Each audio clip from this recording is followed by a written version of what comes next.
What is up, everybody? For NY Up and Syracuse.com, I am Matt Parrino, and I'm joined today, not with free agency, a little bit in the rearview mirror, by Chris Trapasso from CBS Sports Draft Analyst.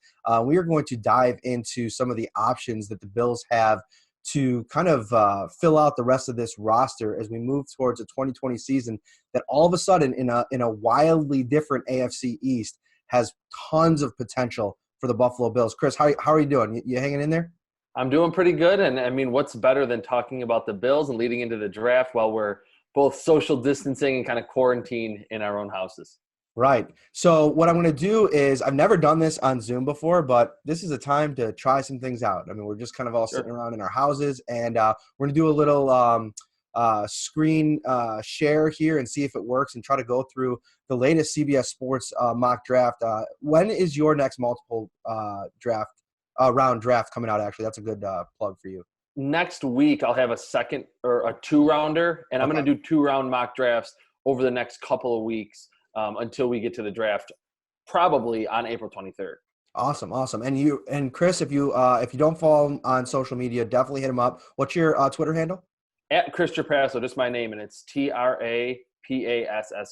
Perfect. And also doing a little work on TikTok. So for you younger folks, get over on download the TikTok app. He's doing some player profiles, digging into some of these potential prospects. And all of a sudden, after so much deep dive on wide receiver early on in the offseason, we're kind of shifting gears here now because the Bills obviously pulled a blockbuster trade for Stephon Diggs last week. And was it 2 weeks ago now? I mean, all the days are kind of muddled together here. But, it's a huge move that completely changes, the team needs and probably what the Bills are looking at with their top selection, which is now number 54. So let me ask you first and foremost, with that move, with Stephon Diggs now a member of the Bills, is it a situation where you still think because of the depth of this class at wide receiver, it's still a position the Bills should address in this draft? Because if you go back to last year, the Bills needed a receiver and ignored the position completely in the draft.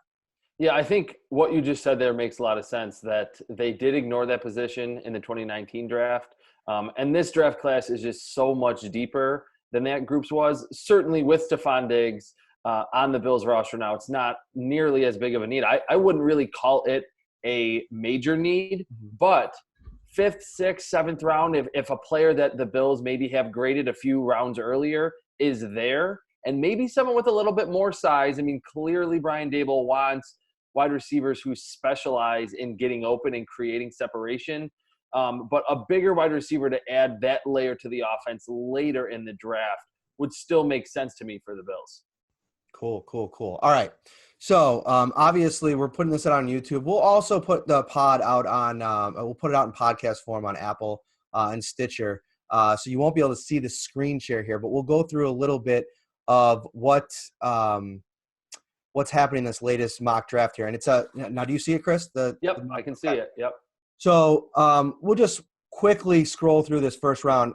I mean, you could talk a little bit about it. I mean, these first 10 to 15 picks, there's probably not going to be a lot of surprises. Am I right? I mean, you're probably looking at those 4 tackles, a couple receivers, a couple of the quarterbacks, and so on. Yeah, I've done a mock draft once a week since the beginning of the college football season.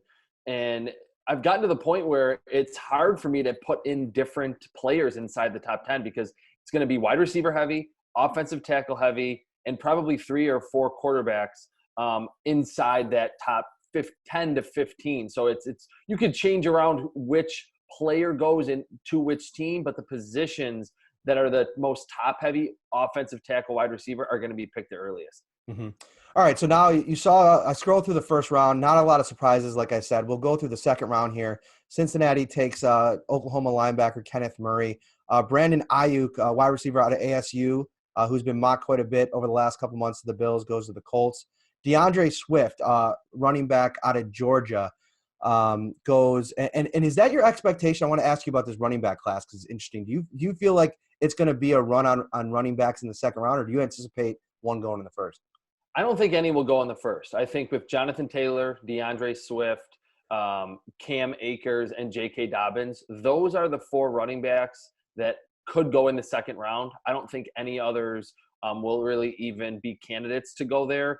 The only one I could see maybe sneaking in to pick maybe 32 to the Chiefs would be Jonathan Taylor because of his athleticism and his 3 years of high-level production. But I do think we could see a run. Like if DeAndre Swift goes early in the second round, we could see those ball carriers be picked a few selections after him. All right. So let's run through from 40-ish here. Jalen Reagor, Ashton Davis, safety. Let's talk about him in a minute because I want to bring him up with you.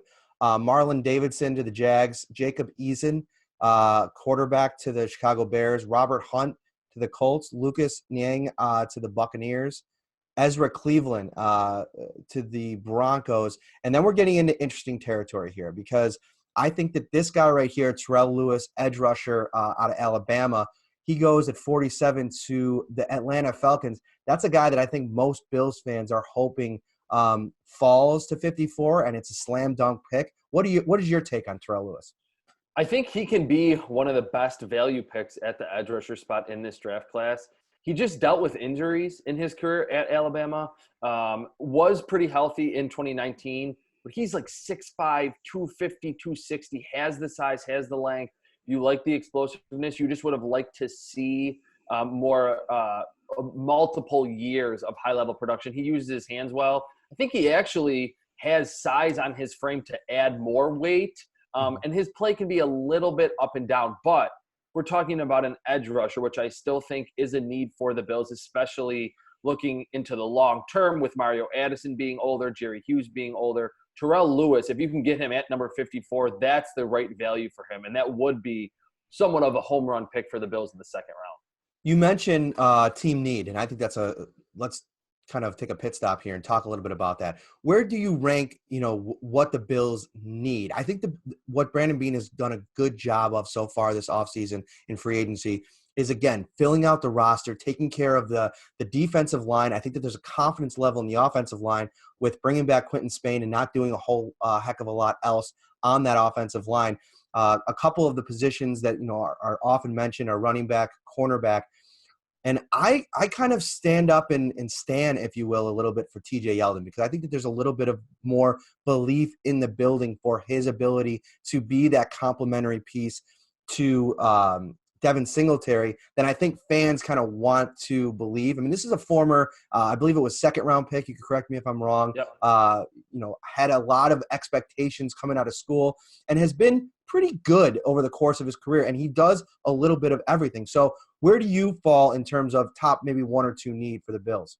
I still think the biggest need is at that number 2 cornerback spot opposite Tre'Davious White. Levi Wallace has been a godsend as an undrafted free agent, played very well in his first 2 seasons relative to just not even being drafted.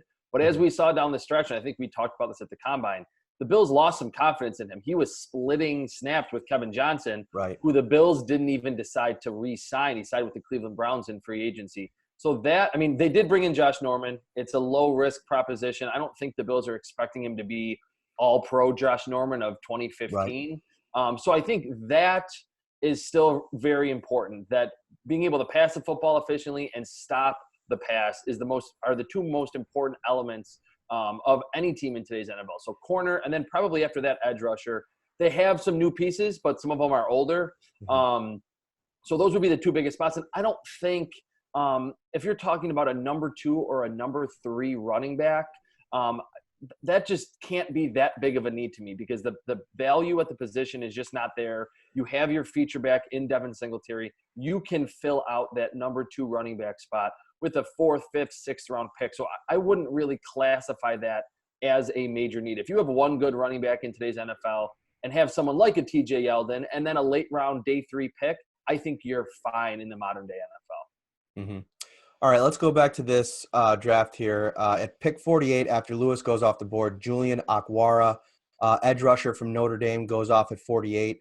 Clyde Edwards-Helaire, running back to the Pittsburgh Steelers at 49. Jalen Johnson, cornerback at 50 to the Bears. If Johnson is on the board and Dantzler, who goes next to the Dallas Cowboys in this mock draft, and then I think, let me just scroll down here. The other guy that I want to Bryce Hall, we could throw into the mix, mm-hmm. and Arnette. Which one of those 4 in a perfect world, if those are all on the board where the Bills pick at 54, who do you like the most of that group? of those cornerbacks, I have Jalen Johnson actually as like a back end of the first round talent, just overall what he would bring to any team.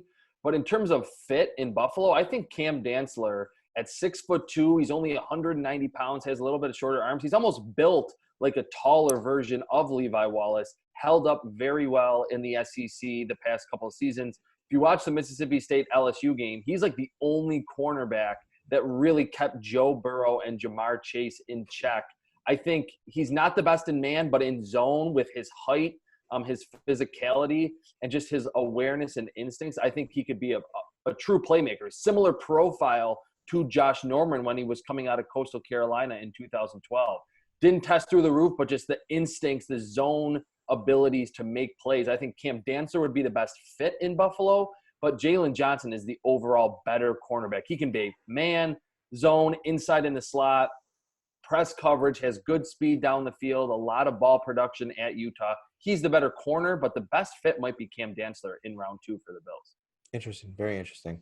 Okay, so those two go off the board there in Johnson and Dantzler, 51 to the Cowboys.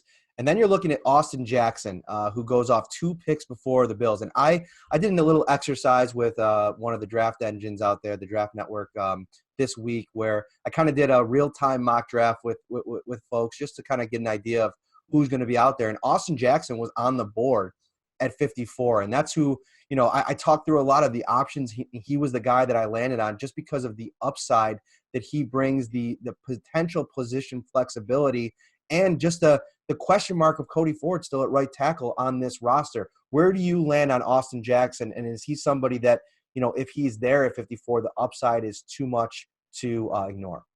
Well, he's getting some first-round buzz, and I didn't see that on film, but I understand why he's getting that from some of the bigger NFL draft insiders, because he checks all the boxes physically. He's got long arms. He's a smooth athlete. He's a young prospect, too. So when you're talking about upside, you don't like someone to be a 23 or a 24-year-old rookie. He's going to be 21 as a rookie. With Ty Nsekhe there, I think when he's healthy, he's one of the better right tackles in the league, but he's 33 years old, and you're right that Cody Ford did not play particularly well at right tackle this past season, probably best at right guard. So the Bills have the bodies on the right side of their offensive line, but I don't think anyone, even John Feliciano, is good enough that you're going to say, we're not going to try to upgrade. We don't need to upgrade. And I think if Austin Jackson were there, a few of the corners are gone, a few of the edge rushers are gone, which in this mock draft, it looks like a lot of them are. I would be totally fine with that for the Bills. Probably a redshirt season from him, which if you're thinking about the Bills being in win now mode, maybe fans wouldn't like that. Maybe it wouldn't be the best value in 2020. But as we get into year 4, year 5, year 6 with Josh Allen, you do want to have, quality blocking. We saw how big of a step he took in his second season with a much better offensive line. And I think with more strength, Austin Jackson can be a really good left or right tackle in the NFL. Interesting. And you bring up Ty Nsekhe, and it's a good point. You mentioned, he could be one of the better right tackles if he can stay healthy. He's actually going to turn 35 this season in October, which is, he's definitely on the wrong side of 30 when it comes to, his kind of the reliability that you can have in him. And I was told in Indianapolis by somebody I was having a conversation with, they believe that when healthy, he could be even a better left tackle than Deion Dawkins. That's the kind of skill set that this guy has. But you mentioned the reliability. Is it enough? And how much belief do you have in Cody Ford? From my perspective, I thought that there were flashes against some really good pass rushers in 2019 that makes me want to give him a chance to go at it again in 2020 because of the versatility that you have at some other positions on the offensive line, guys that you have on the roster, because he is going to take such a step from year 1 to year 2. Just going from that Oklahoma offense and what they're asked to do on that offensive line, and you can expand on that a little bit as somebody that really breaks down the tape in a lot of these offensive schemes at the college level. From my understanding, he wasn't asked to do nearly as much at Oklahoma as he was being asked to do last year. Probably was like getting hit with a Mack truck at times last year. Yeah, in these air raid offenses, like we see a lot in the Big 12, and it's kind of becoming an in vogue offense in the NFL today. offensive linemen are asked to block for a lot of run-pass options, so they're thinking it's a run play. The quarterback, like a Baker Mayfield, could pull the ball down and throw it. And there's two kind of areas that offensive linemen have to kind of be experts in when they're coming into the NFL. Quick setting, where you're almost jumping into the defensive lineman, and that's really a staple of the air raid offense, what Cody Ford did a lot. And then just your traditional kick slide, where they're sliding their feet backwards 4 or 5 times to kind of create that arc to get to the quarterback. Cody Ford did not kick slide very often at Oklahoma. At his size, with his athleticism and his length, he was quick setting into these Big 12 defensive linemen much more frequently because the ball was coming out quickly, a lot of run pass options. So I think you're right that he had probably a longer or a steeper learning curve coming from Oklahoma than most offensive linemen do. And that's probably a big part of why we saw him struggle for most of his rookie season. All right, so back to the mock here, and with Jackson off the board at 52, Jeremy Chin, who is also a Bills Mafia, plugged-in Bills Mafia favorite in this draft. He goes at 53, and one of the I'm not sure if I put out a thing on Twitter and asking for any questions, and I'm not sure if that was what this was. But where do you land on the Jeremy Chin versus Kyle Duggar out of Lenore-Rhine in terms of who's going to be the better pro? Because they're kind of getting similarly. I mean, Duggar's been a favorite for a while now, but Chin is really picking up steam as we move closer to the draft. I think Duggar is the better football player right now, but they're both completely freak athletes. I mean, at their size, over 6'2", 220 pounds, they tested pretty close to Isaiah Simmons with crazy vertical broad jump, 40-yard dash. So they are made for the modern-day NFL. I like Duggar more because I saw him in deep coverage as a safety where he had to range from the deep middle to get to the sideline more often than I saw with Jeremy Chin. I think he's a better run defender. You want to play him as that traditional box safety or box linebacker. But he does flash the ability to range toward the sideline against outside run plays. And you do see some plays in coverage. I think he's just like a half a step behind Kyle Duggar in terms of his NFL readiness. But you would assume in Buffalo, with a head coach like Sean McDermott, with Leslie Frazier, and clearly the Bills want to prioritize that nickel package. They hired a nickel coach this offseason, or kind of moved around some labels and made one of their coaches a nickel coach. They were in nickel 76% of the time last year. That was the third highest rate in the league. You would think that those two coaches in this situation would be able to get the most out of either of these two players, but Kyle Duggar is more ready to be a good pro as a rookie and help you more in coverage than Jeremy Chin. Great explanation. So the Bills at 54 in this mock draft, Ryan Wilson's, they go with Josh Uche, edge rusher, Michigan, 6'1", 245 pounds. Some other notable names that are on the board here, and we'll discuss which direction you would have went. Cam Akers, running back, Florida State. Leviticus Chanel, who was maybe a top 15 pick at times last year during the season. He falls all the way to pick number 59 to the Seahawks. Jonathan Greenard, edge out of Florida. Ross Blacklock, a D-line from TCU. Bryce Hall, cornerback, Virginia. Isaiah Wilson, right tackle, Georgia. Darrell Taylor, edge. Prince Tega, good luck. Maybe you want to – want to go. There you go, want to go. Trying to think other potential. Damon Arnette, who I mentioned earlier. So, yeah, a couple options here. Curtis Weaver, edge. Boise State goes in the third round. And then Duggar actually goes to the Bills at 86 in this mock draft. So a ton of different options there. Where would you kind of fall with the options in play?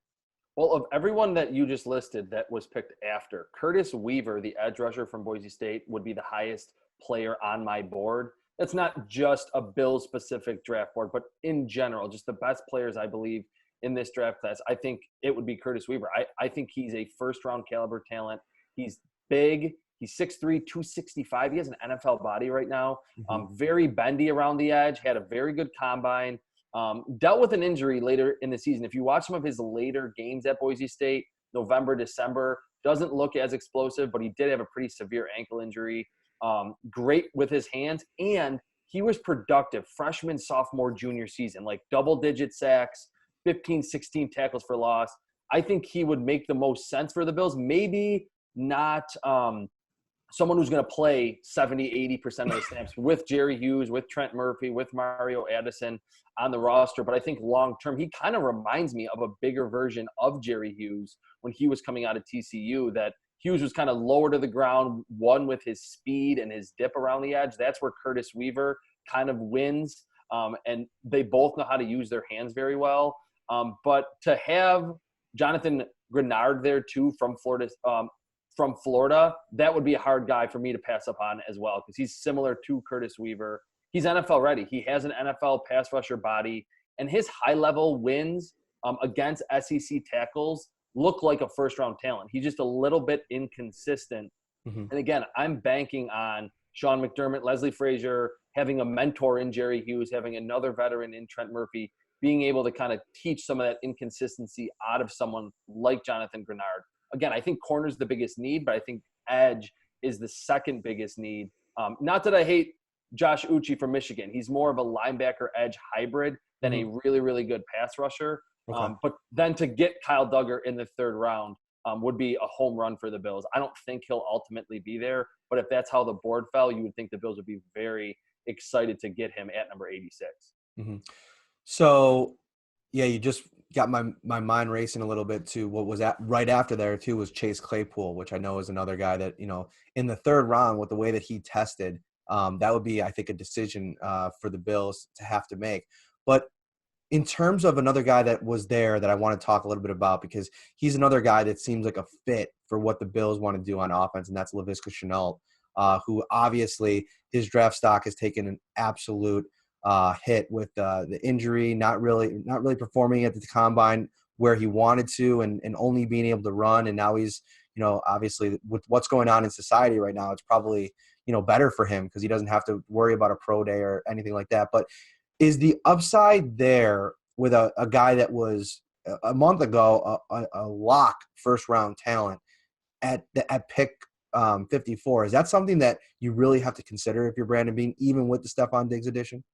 I think you would. That my biggest thing since the combine has been, I don't think Leviticus Chanel is a first round pick, or I don't think he will be, just because, like you said, the hip injury, he had a lower leg injury 2 years ago, and then he ran 4.58. He's 6'1" and 227. He is a running back playing wide receiver, and he is so good after the catch. So first round would be too rich for any team for my blood, but at 54, he's still a relatively young prospect, a true junior. Just for the long-term stability of that offense, and because he's best as a gadget wide receiver, as a rookie, you would not need to send him out there and target him 10 to 15 times a game to justify that pick with Stephon Diggs, with Cole Beasley, with John Brown. Use him on end arounds. Use him as a wildcat running back at times. Use him in the red zone. He's another running back, an extension of your running game. So if he's there at number 54, although there certainly would be more pressing needs, the value would make a lot of sense for the Bills and just give Josh Allen and his offense more weapons. You mentioned we'll take some of these Twitter questions too before we get out of here, but you mentioned Weaver as the guy that you'd probably have highest on your board in this scenario. If Terrell Lewis and Weaver were on the board at 54, where do you land on that? I would still go Curtis Weaver, and that's probably a little bit unpopular, but just I've seen Curtis Weaver. Yes, he was facing Mountain West offensive tackles compared to Terrell Lewis facing SEC tackles, but 3 straight years of high-level production, you don't really get that, especially in the second round, from someone that does have bend and can win in a variety of ways. I think Terrell Lewis has a similar style that he can win with his length, with his hands, but a lot of injury concerns. And you just look at the history of Alabama players, that they're really beaten down by the time they get to the NFL. They practice so hard. They're usually playing 13, 14, 15 games a season. I just think there's more risk involved with Terrell Lewis. There might be a little bit more upside with him because he is a little longer and might be a better athlete. But I think Curtis Weaver is a safer proposition in the second round if he were there for the Bills at 54. So I'll take some of these questions here. Stu writes, what current Bill slated to start, get a big percentage of snaps, is most at risk of losing playing time based on who you might be able to get in round 2 or 3 and why? And I'll let you kick that off. Probably Levi Wallace, just because I do still think that even with signing Josh Norman, the Bills are in second or third round going to pick a cornerback. And I've said for a long time and written it, there's going to be a lot of cornerbacks in this draft that are similar type players that are just going to be all over teams' boards that are going to get picked from like pick 20 to pick 60. I don't think there's a huge drop-off. There's Jeffrey Okudah at the top, Christian Fulton, and then to me there's 6 or 7 cornerbacks that are all between late first round and early third round type of talent. So I think if you're talking about Levi Wallace, who came into last season as a starter and did play a fair amount, I think he's probably still in line and penciled in as the number 2 corner. But after we see a second or a third round corner, which I would be surprised if the Bills wait until the 4th round to address that spot, Levi Wallace is going to be in a serious cornerback competition in training camp. Additionally, on top of Levi Wallace, who I think is already in some, even without what they do in the draft, I think bringing in Josh Norman really puts some pressure on him. I think Taryn Johnson is going to have himself a battle in camp. And I think that, you look at guys like Chin and Kyle Duggar, if they're on the roster, then, with a second, third round pick, they're going to be in the conversation to play quite a bit. And it's interesting. Taryn Johnson is a guy that they like a lot, obviously, and his mentality and his physicality, the way he plays the game, but he's hurt a lot. And I thought that at times he was a little bit exposed because of his size as a tackler last year. And part of me in the back of my mind, as I go back and watch some of the tape, I'm wondering if it's something to do with the lingering mindset or lingering thoughts of all of the injuries that he has suffered because of the way that he plays that maybe doesn't allow him to be as effective as he was in year 1. Yeah, and that's a really good point. I think Taryn Johnson, when he is healthy, like you're saying, is one of the better slot cornerbacks in the league. But it's interesting to kind of go deeper here, how the nickel package is evolving right in front of our eyes. That it used to be 2 corners, and then you get that slot corner on the field. He's a starter now. You're playing that 60 to 70% of the times in that formation. But you're right. I think he was exposed in coverage against tight ends and bigger wide receivers. A lot of teams are moving that big slot onto the field. And that's why I think the Bills, even for a couple seasons now, have been looking for that big nickel player, that third safety, as opposed to a 5'9", 180-pound slot cornerback. So if you do see 2 tight end sets or you do see a big slot receiver, you're not at a disadvantage on defense. And I think that's why Kyle Duggar and Jeremy Chin are so highly sought after in this draft class after Isaiah Simmons, because teams want to use that third player, that nickel player now as a safety that has the size to match up with a big slot or a tight end, as opposed to, we have a slot corner that can just face off and can match up well with quick, tiny slot receivers. Mm. The next question here is from Brian. Where do you see the cliff for each position? And we'll just focus on, the ones that we've been talking about here, edge, cornerback, and running back. The range where the talent level drops significantly enough to consider taking while the getting is good. I think you touched on it a little bit, but would you say that, with a couple of these names in play at 54, is it edge or corner where if you don't hit it in the second round, you're going to be taking a significant jump off in the third round? I think it's edge rusher, and that's kind of why, although I've said that I think corner is the Bills' biggest need, edge rusher would make more sense to me in round 2. That after some of the guys that we talked about, Josh Uche, Terrell Lewis, Jonathan Grenard, and Curtis Weaver, that's kind of like tier 2 or tier 3 after some of the first round guys. After that, it's pretty tough sledding at the edge rusher spot. I think corner, its depth extends out to the third round or fourth round. So if you're trying to navigate the draft in terms of positional value, I think edge would make more sense than cornerback. But the Bills could go cornerback first because that is, to me, the bigger need. Say it. I had it in my brain. Noah Igbenogany. Yeah, it's kind of tough to say. Igbenogany. Yes. Yeah. Interesting guy his stock seems to be jumping quite a bit. And I also wanted to mention the safety. Is it Ashton Taylor? Davis. Davis. Yep. So what I like about him, I was reading a little bit about him, and he obviously has some explosive speed as a safety and maybe some position flex at corner. Is he somebody that makes sense if he's on the board at 54 for the Bills, especially because you know how much Sean McDermott and all of them love guys that can do multiple things. Yeah, I mean, even with Jordan Poyer recently extended and obviously Micah Hyde on the team, I think Ashton Davis could kind of be that dark horse beyond Jeremy Chin and Kyle Duggar, who we've talked about extensively, as that big nickel safety, your third safety on the field. He hits like a linebacker, like you said, very explosive. And you saw at Cal, on some teams that weren't very good, he was making plays deep in coverage. He played mostly free safety, would play that robber position in the middle of the field where he could freelance a little bit. You could play him at corner as well because he is a good athlete. He could be there and probably will be at number 54 overall. He's dealt with some injuries during the pre-draft process, wasn't able to work out at the Senior Bowl or at the Combine. So Ashton Davis is someone, he was a former walk-on, was a track guy at Cal. I think his background and his character, Sean McDermott would like a lot. So he played free safety in college, but I think he could be a candidate for that big nickel position that the Bills clearly want to address in this draft. I like it. All right, we're going to scroll. Before I let you get out of here, those were the main questions. I'm going to scroll through the rest of this 3-rounder. Give me a name here once we get to the 3rd round where you would say that if the Bills landed this guy in the 3rd round, you think it would be an absolute home run. And you could stop me anywhere here as we're scrolling down. And if you're listening on podcast, I apologize you're not seeing these names as we go, but I'm not going to butcher all of these names here. Past a few, there's Curtis Weaver at 81, which if he's, that's to me seems very late for Curtis Weaver to the LA or Las Vegas Raiders. There's Kyle Duggar to the Bills at 86.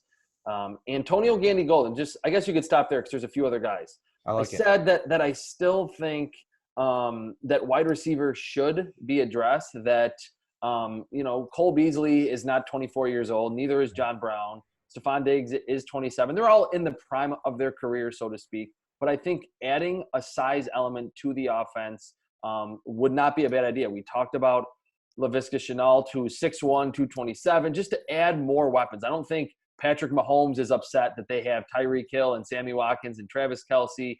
Adding more weapons would not be a bad idea. One player earlier in the 3rd round, anyone who follows me on Twitter has heard me rave about this guy or seen me rave about him all the pre-draft process. Matt Pert, the right tackle from UConn. He's the guy that tested just absolutely insane, right? He tested through the roof, and he has like an 87-inch wingspan. It was like the 2nd longest at the Combine.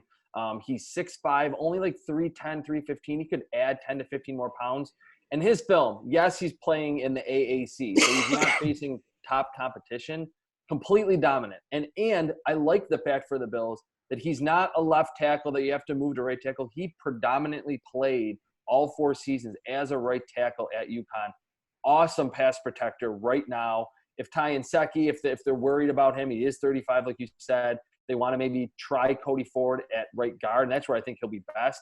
Matt Pert, to me, could come in as a rookie and start at right tackle and give you kind of a Ty Nsekhe type of player who's about 12 or 13 years younger. So that would maybe be a long-term solution.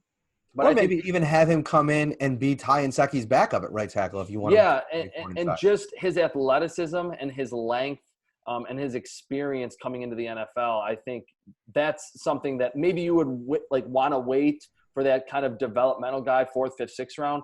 But I've seen a lot of people say he's raw. I don't see that. I think he's great in pass protection, very balanced, uses his long arms very well. Matt Pert is a name that if he was there in the 3rd round and some of the corners and the edge rushers were gone, I don't think that would get a lot of fans excited, but I think that would be a very smart, prudent decision for Brandon Beane to make in terms of looking at the Bills over the next 3 or 4 seasons.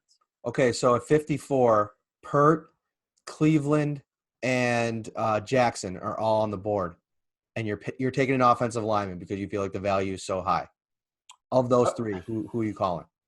I have Ezra Cleveland just ahead of Matt Pert on my big board, but for the Bills, for a lot of the reasons I just outlined, most namely that Matt Pert is a right tackle. You do not have to teach him a new position. I would probably go Matt Pert. Ezra Cleveland had a ridiculous combine that I don't really think a lot of people saw coming. And him in pass protection is outstanding. Very balanced. Just uses his hands well, resets when he gets kind of swiped away. Needs to add, I think, considerably more power and more strength, just more sand in his lower half, so to speak. But he's a left tackle. So what are you doing with Deion Dawkins? Are you drafting someone in the second round and then saying, hey, you're going to play on the other side? You have to kind of learn the footwork the opposite way. So I would go Matt Pert just because the drop-off athletically is not that different. And I think he's more NFL ready, that has just as much upside as Ezra Cleveland would in the second round. Well, this is a real treat. I'm going to ask you one more before I get you out of here. And for everybody watching, go check out Chris Trapasso, all of his work on CBS Sports. He was also on the Pick Six podcast this week, I believe. Go check out that episode. Really great listen. In terms of late round cornerback, day 3 cornerbacks, and it could be, 4th, 5th, 6th, whatever, wherever you think that the positioning will be. Give me a name that maybe might not be on Bills fans' radar, but if you wind up with this guy in the 5th, 6th round, it would be you'd feel confident adding him to the competition in training camp. Central Florida cornerback Neville Clark. He had a ton of ball production this past season. At the combine, he had a 3-cone drill under 7 seconds, and you want to see that for the cornerback spot. He's played press man, which the Bills don't really ask their corners to play a lot of that. But I think with his twitchiness and his length, he's 6'1", 190. It's a good size to weight ratio to play on the outside. I think he could be outstanding in zone coverage. His click and close is very good. There were times that you saw him in press man just look kind of out of sorts, got some guys to beat him down the field. But in zone, that's where he made the majority of his plays, very aware when the football is arriving and attacks it. So he's someone 5th or 6th round. You can say, Neville Clark, who's that? Now you'll know. Beautiful. My man, Chris Trapasso, thank you so much for joining me. Stay sane indoors with the kids. I think that's been the toughest part. It's been fun. I love spending all my time with my kids, but they're bouncing off the walls. I'm bouncing off the walls. Yeah, same here. Absolutely the same. But it's an unprecedented time, and if everything ends up, okay in this country, I think we'll kind of look back on this as a unique time for, kind of like you said, for the entire family to get to spend a lot of time together, and it's draft season, so it's perfect. Perfect. And you can find all of his work, like I mentioned, CBS Sports, draft analyst, extraordinaire. Chris, thank you so much. And guys, as always, all your Bills content, keep it locked on nyupsyracuse.com. Ryan Talbot and I will have you covered as we lead up to the draft. And if there's any more movement in free agency here, stay safe, stay healthy. Thanks again, Chris. Thanks.